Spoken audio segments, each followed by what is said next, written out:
الحمد لله رب العالمين والصلاة والسلام على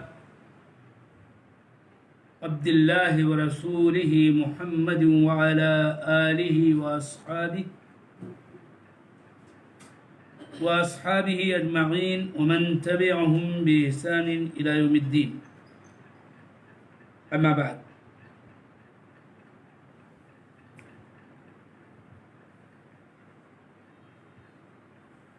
فقد قال الإمام شيخ الإسلام ابن تيمية رحمه الله في كتابه العقيدة الواسطية: ومن الإيمان بالله الإيمان بما وصف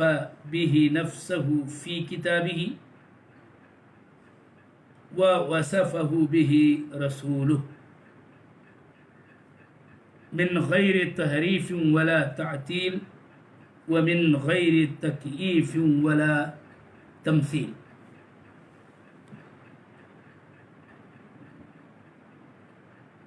اس عبارت کا ترجمہ یہ ہے کہ ایمان باللہ میں ان صفات پر بھی ایمان لانا داخل و شامل ہے جن صفات سے اللہ تعالی نے اپنے آپ کو متصف کیا ہے اپنی کتاب کے اندر، اور اس کے رسول نے اس کو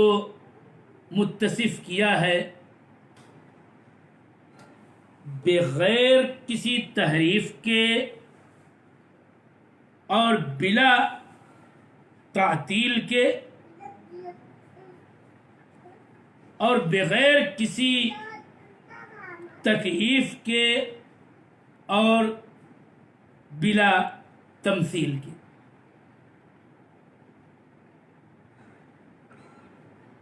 اس عبارت کا پہلا حصہ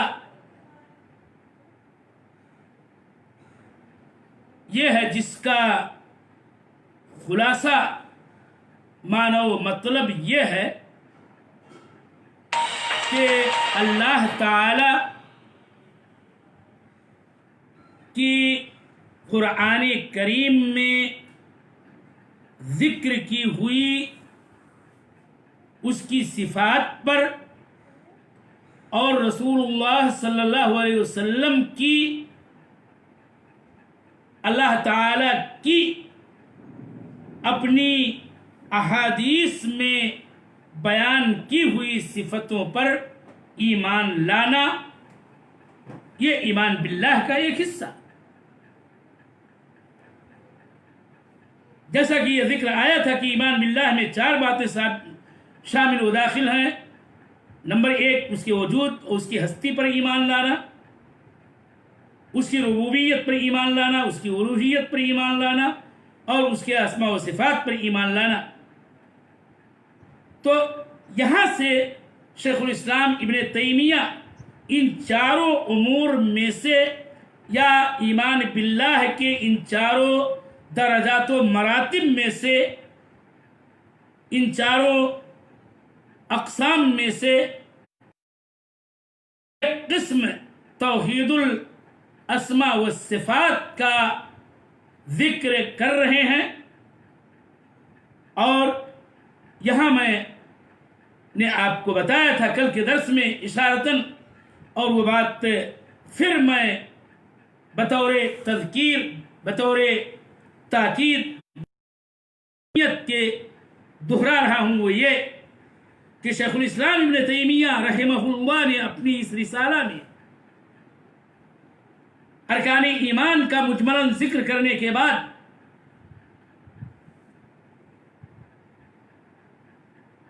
صفات پر ایمان لانے کی بحث کو قدر تفصیل کے ساتھ بیان کیا ہے. چنانچہ ایمان باسماء اللہ و صفاتہ کا تذکرہ کیا، اللہ اور اللہ کے اسماء اس کے صفات پر ایمان لانے کا منہج کیا ہونا چاہیے، اس کو اجمالاً و تفصیلاً مدلل طور پر بیان کیا ہے، اور اس کی وجہ بھی رہی ہے کہ صفات پر زیادہ زور اس لیے دیا کہ خود ان کے زمانے میں اس سے سابقہ ادوار میں خیر القرون کے خاتمے کے بعد بدعات و احوا کا جب وجود ہوا، اس کے بعد ان صدیوں میں بہت سارے ایسے اہل مقالات ظاہر ہوئے، ارباب کلام پیدا ہوئے، طوائف و فرق کا وجود ہوا کہ جہاں ان کی زیغ و ضلال و انحراف کی بہت ساری باتیں تھیں، ان میں سے ایک حصہ اللہ جل وعلا کی صفتوں سے متعلق تھا کہ جن میں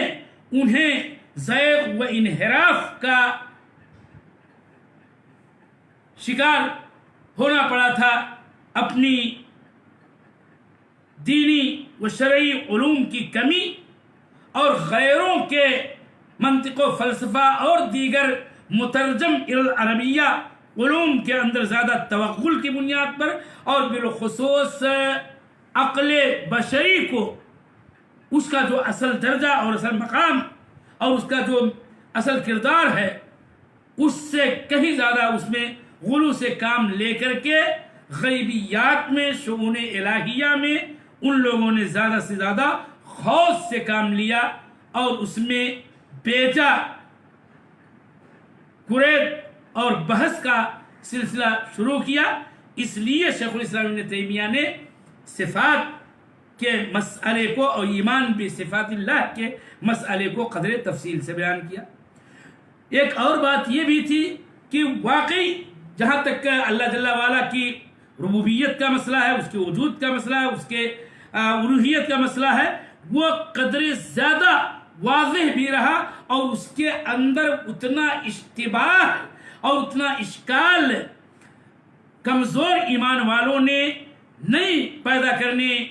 کا موقع پایا، جتنا کہ اسماء و صفات کے مسئلے میں اشتباہ و اشکال پیدا کرنے کی ان کی جانب سے کوششیں ہوئیں۔ اس لیے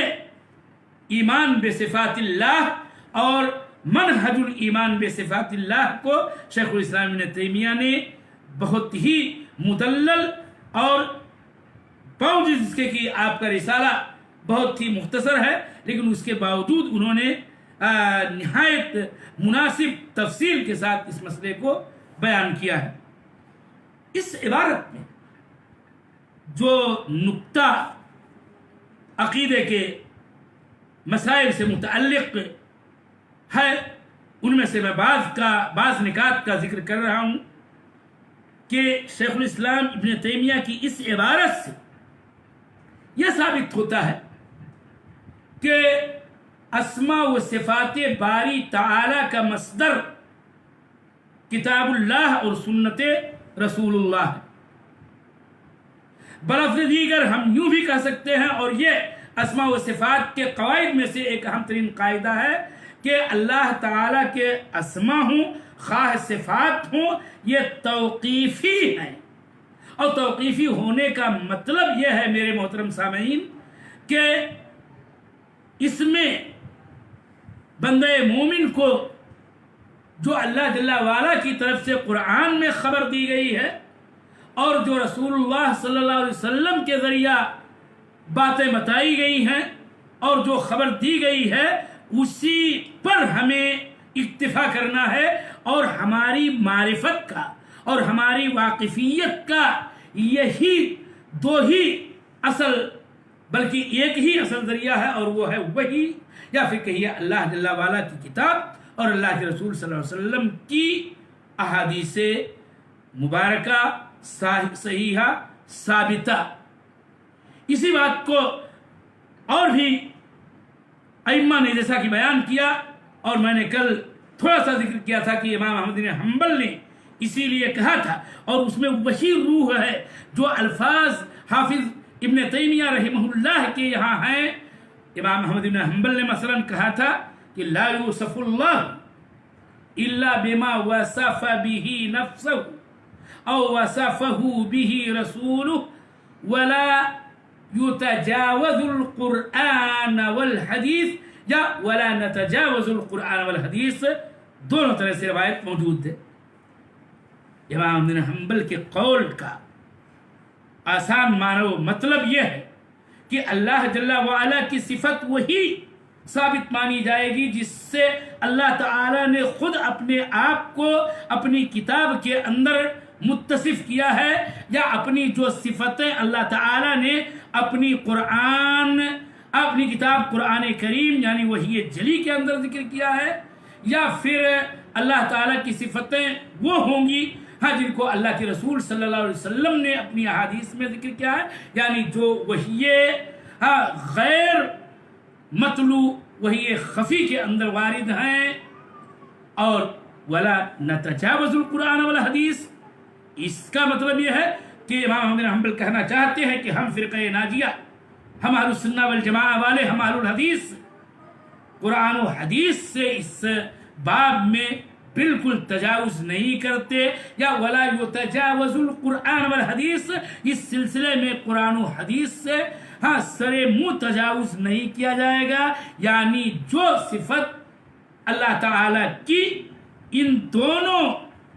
مصدر کتاب و سنت کے اندر وارد ہے اسی پر اکتفا کیا جائے گا، اور کوئی بھی ایسی صفت یا اللہ تعالیٰ کا کوئی ایسا نام کہ جو نہ قرآن میں ہو نہ حدیث میں ہو، اس کو ان اسماء یا صفات سے موسوم و موصوف نہیں کیا جائے گا۔ اور اس طرح سے یہ بات تمام ائمہ سلف سے ثابت ہے، اور وہ مدلل آگے خود حافظ ابن تیمیہ رحمہ اللہ نے اس کی دلیل بھی دی ہے اور اس کی تعلیل بھی ذکر کی ہے۔ میں پہلے ہی مختصراً اتنا بیان کر دینا چاہتا ہوں کہ چونکہ اللہ تعالیٰ کے بارے میں اللہ جل وعلا کی جو عظیم ذات ہے، اپنے بارے میں یا تو خود ہی وہ بہتر جانتا ہے، اور اس سے زیادہ عالم اس کے بارے میں کوئی نہیں ہے، یا پھر اس کے رسول ہی اس کے بارے میں زیادہ علم رکھتے ہیں۔ وہ رسول کی جن کی شان یہ ہے کہ ان کی طرف اللہ تعالیٰ اپنی وحی بھیجتا ہے، اور وہ دین و شرع کے مسائل میں اللہ جل وعلا کی ذات اور اس کی صفات کے بارے میں اپنی خواہش سے کوئی بات نہیں کر سکتے۔ وما ينطق عن الهوى ان هو الا وحی یوحی۔ اسی لیے میں آج کی اپنی گفتگو شیخ محمد الامین شنقیطی نے جو اپنے ایک چھوٹے سے رسالے منہج الاسماء والصفات کے اندر بہت ہی قیمتی بات کہی ہے، اسی کے خلاصے کے ذریعہ ختم کرنا چاہتا ہوں۔ انہوں نے یہ بتایا کہ وہ آیات جن میں اللہ جل وعلا کی صفات کا تذکرہ ہے، ان آیات کے اندر بحث، ریسرچ اور تحقیق کی بنیاد 3 چیزوں پر ہے۔ گویا جبکہ انہوں نے آیاتی صفات ہی کا نام لیا ہے، لیکن آیاتی صفات اور اسی طرح سے احادیث صفات دونوں کے بارے میں وہ بات کہی جا سکتی ہے کہ اس کی 3 بنیادیں ہیں، اور وہ یہ ہے، پہلی بنیاد یہ ہے کہ در حقیقت اللہ جل وعلا کی صفات جو کتاب و سنت میں وارد ہیں، اس کے سلسلے میں پہلا عظیم قاعدہ اور بنیاد یہ ہے کہ اللہ کی ذات منزہ اس بات سے کہ اللہ تعالی کی صفات میں سے کسی صفت میں مخلوق میں سے کوئی بھی اور ان کی صفات میں ان کی کوئی بھی صفت مشابہ نہیں ہو سکتی ہے۔ اور یہ تنزیہ بہت ہی اہم ترین بنیاد ہے، اور یہ تنزیہ ایسی ہونی چاہیے کہ تعالی اور صفات مخلوقات کسی نوع کی تشبیہ و مشابہت کا سوال ہی نہیں آنا چاہیے، اور اس کی دلیل قرآن کریم کی آیت کریمہ، بلکہ اس کا ٹکڑا ہے یہ کہ لیس کمثلہ شیء، اسی طرح سے حصہ وَلَمْ يَكُنْ لَهُ كُفُوًا أَحَدٌ، اس کے مثل کوئی نہیں، اس کا کوئی مکافی برابری کرنے والا نہیں۔ هل تعلم له سمیہ، کیا اس کا کوئی برابری کرنے والا جانتے ہو؟ یعنی نہیں ہے۔ فلا تجعلوا للہ اندادا وانتم تعلمون، اسی طرح سے یہ آیت کریمہ کا فلا تضربوا للہ۔ اور دوسری بنیاد یہ ہے کہ اللہ جل وعلا کی صفتیں وہی ثابت مانی جائیں گی جن صفتوں کا بیان اور ان کا ثبوت و اثبات اللہ تعالی کی کتاب قرآن کریم کے اندر ہو، یا رسول اللہ صلی اللہ علیہ وسلم کی صحیح و ثابت احادیث کے اندر ہو۔ اور علامہ شنقیطی رحمۃ اللہ علیہ نے یہ بات کہی ہے، اس لیے کہ اللہ کے بارے میں خود اللہ تعالی سے بہتر کوئی خبر نہیں دے سکتا ہے۔ ومن اصدق من اللہ قیلا ومن اصدق من اللہ حدیثا، اور یہ کہ باللہ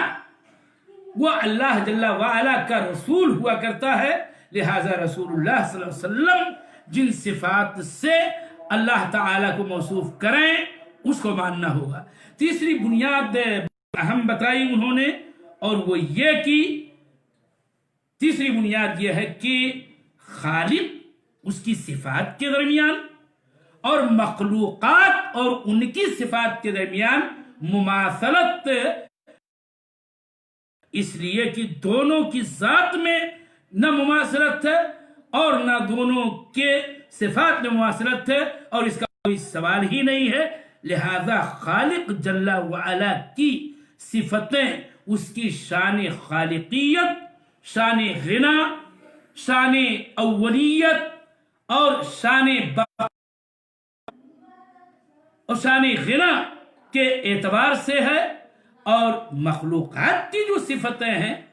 وہ ان کے شان مخلوقیت، شان فقر، شان فنا، شان عدم،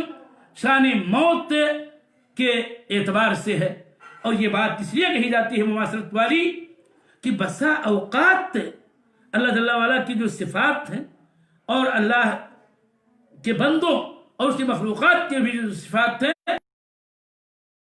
تلفظ میں، لفظ میں اشتراک کلی کے اعتبار سے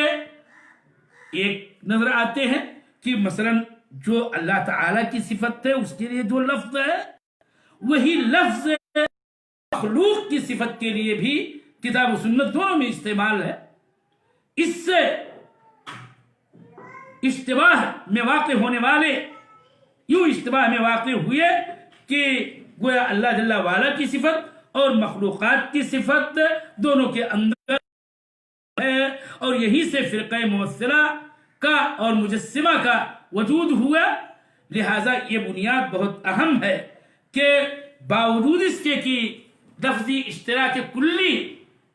موجود ہو، پھر بھی دونوں کے درمیان معاذ اللہ ثم معاذ اللہ کوئی تفسیر و مماثلت یا تشبیہ